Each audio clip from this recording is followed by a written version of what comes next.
নমস্কার, স্বাগত সকলকে আরেকটা নতুন ভিডিওতে। আজকের আমি কথা বলবো 1997 সালে রিলিজ করা মনের মানুষ সিনেমার ব্যাপারে। এই সিনেমাটা প্রযোজনা করেছিলেন শাহাবাদী ফিল্মস, ডিরেকশনে ছিলেন সুজিত গুহ, অভিনয় করেছিলেন প্রসেনজিৎ চট্টোপাধ্যায়, ঋতুপর্ণা সেনগুপ্ত, শক্তি কাপুর, বোম্বের শক্তি কাপুর। তাছাড়া আমাদের এখানে বিপ্লব চট্টোপাধ্যায় ছিল, দিলীপ রায় ছিল, শুভেন্দু চ্যাটার্জি ছিল, তো আরও অনেকে প্রমুখ ছিল। প্রসেনজিৎ চট্টোপাধ্যায় 1997 সালে এই মনের মানুষ সিনেমা অভিনয় করার আগে বা এই মুভিটা হিট করার আগে অলরেডি তিনি নিজেকে এস্টাবলিশড করে ফেলেছিলেন। অনেক বড় বড় সুপারহিট সিনেমা তার ঝুলিতে কিন্তু অলরেডি তখন ছিল। কিন্তু এই মুভিটা কি ইম্প্যাক্ট ফেলেছিল সেই সময় অডিয়েন্সদের মধ্যে বা আমাদের বাংলা ফিল্ম ইন্ডাস্ট্রির মধ্যে, সেটাই আমি আলোচনা করব। প্রসেনজিৎ চট্টোপাধ্যায়ের জীবনের মোড় ঘোরানো যে সিনেমা অমর সঙ্গী তিনি অলরেডি করে ফেলেছেন, তারপরে তিনি আশা ভালোবাসা করে ফেলেছেন, অমর প্রেম করে ফেলেছেন। এই ধরনের অনেক বড় বড় বিগেস্ট হিট মুভি তিনি অলরেডি করে ফেলেছেন এই মনের মানুষ সিনেমা করার আগে। কিন্তু এই সিনেমার ইম্প্যাক্টটা কিন্তু অন্য ধরনের ছিল। একটা নতুন ধরনের অডিয়েন্সকে অ্যাপিল করতে পেরেছিল এই মুভিটা, অ্যাট্রাক্ট করতে পেরেছিল এই মুভিটা। কিভাবে সেটাই আমি আলোচনা করব। প্রথমত, আগে যে সমস্ত মুভি প্রসেনজিৎ চট্টোপাধ্যায়, তাপস পাল, চিরঞ্জিত বাবু যেগুলো করেছেন সেগুলো দেখবেন প্রেম থাকলেও সেগুলো কিন্তু একটু পারিবারিক ছিল। সে যত বড় ধরনের মুভি হোক না কেন, যদি অমর সঙ্গীর কথাও বলি, প্রেমের গল্প ছিল কিন্তু তার মধ্যে একটা ফ্যামিলি টাচ প্রচুরভাবে যুক্ত ছিল। কিন্তু মনের মানুষ সেই সময় প্রথম সিনেমা ছিল যেটা প্রেমটাকে পুরোপুরিভাবে দুটো ক্যারেক্টারের মধ্যেই রাখা হয়েছিল, তার বাইরে আর কাউকে বেশি ইনভলভ করা হয়নি লাস্ট সিন পর্যন্ত। বাড়ির ঘটনা ছিল শুরুতে, যেটা রাখতে হয় সেটুকু ছিল, বাট কিন্তু পুরো একটা ছেলে আর মেয়ে কেন্দ্রিক পুরো মুভিটা।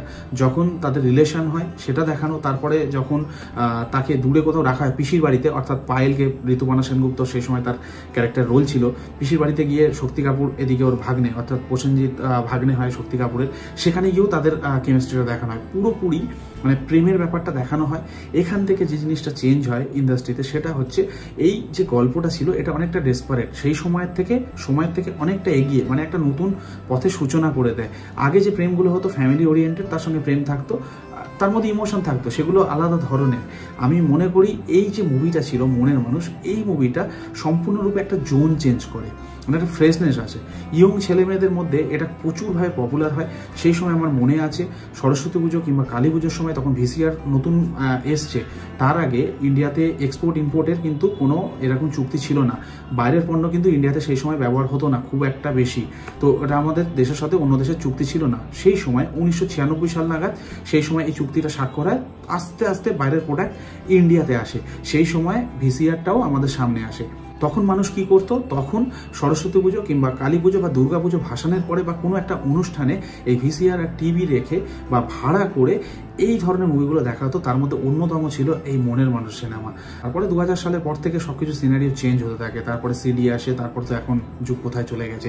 তো এই মুভিটা ইয়াং জেনারেশনের কাছে এতটা বেশি অ্যাপেলিং হয়, এতটা বেশি অ্যাট্রাকটিভ হয়, মানুষ এই ধরনের মুভি দেখতে পছন্দ করে। আর এইখান থেকেই প্রসেনজিৎ তার নিজের ধারাটা চেঞ্জ করে। তার ফলস্বরূপ তারপরে আমরা দেখেছি প্রতিবাদ একটা অ্যাকশনধর্মী মুভি হলেও চেঞ্জেসটা প্রচুর আসে। শ্বশুরবাড়ি জিন্দাবাদ, সেটাও একটা অন্য ধরনের চেঞ্জেস, পারিবারিক গল্প বাট চেঞ্জেস প্রচুর আসে। তারপর উনি সবুজ সাথী করেছিলেন, পুরো একটা প্রেমের গল্প। তারপর চাওয়া পাওয়া ছিল। আস্তে আস্তে তার ধারাটা অন্যদিকে চলে যায়। কিন্তু তার আগে যে প্রেমের ধারাটা ছিল বা যে ধরনের গল্প ব্যবহার করা হতো সেটা কিন্তু সম্পূর্ণ আলাদা। আর এই মুভির আলাদাভাবে যে জিনিসটা বলতে হয় সেটা হচ্ছে গান। এই মুভির গান এখনও পর্যন্ত আমরা কম বেশি শুনি, এখনও ভালো লাগে। এখানে দিলীপ সেন এবং সমীর সেন মিউজিক দিয়েছিলেন। সেই সময় অসম্ভব সুন্দর মিউজিক ছিল। তো কিছু কিছু মুভি আছে যেটা দুটো সময়ের একটা ট্রানজিশন তৈরি করে। মনের মানুষ তার মধ্যে অন্যতম ছিল। আমি আপনাদেরকে একটু বুঝিয়ে দিচ্ছি। মনের মানুষের আগে অন্য ধরনের প্রেমের গল্প হতো, অন্যভাবে প্রেজেন্ট করা হতো, সেগুলো প্রেম ছিল, ঠিক আছে, কিন্তু সেই প্রেমটার সঙ্গে এই প্রেমের গল্পর মধ্যে অনেক তফাৎ, প্রেজেন্টেশনের অনেক তফাৎ। সুজিত গুহ সেই জিনিসটা সূত্রপাত করে দেন। তারপরে আমি এক্সাম্পলের জন্য বোঝাচ্ছি, সাথী যখন এলো সেখানেও একটা টাইম ট্রানজিশন করে দেয়। আগের প্রেমের গল্প অন্যরকমভাবে প্রেজেন্ট করা হতো তার আগে, তারপরে আবার সাথীর পর থেকে অন্য ধরনের গল্প বলা আরম্ভ হলো। তার ফলস্বরূপ আমরা সঙ্গী পেলাম, তারপরে প্রেমী পেলাম, এটা হয়ে থাকে।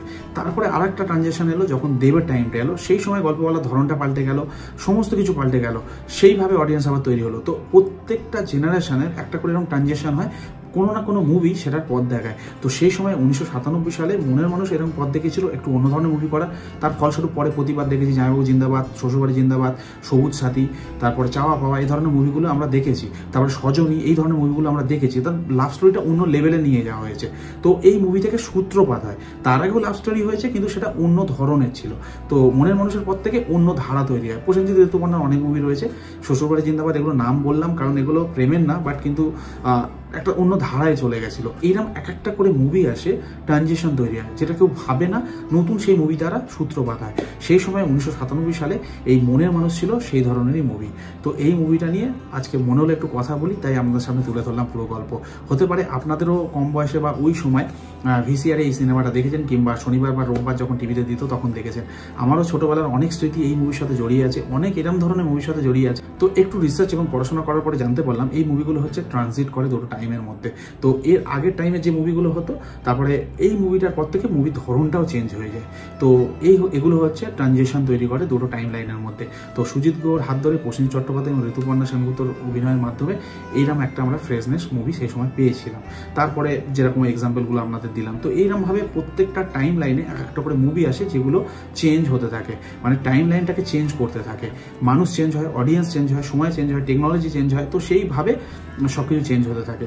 তো এটুকুই বলার ছিল, অনেক দিনের একটা পুরনো সিনেমা।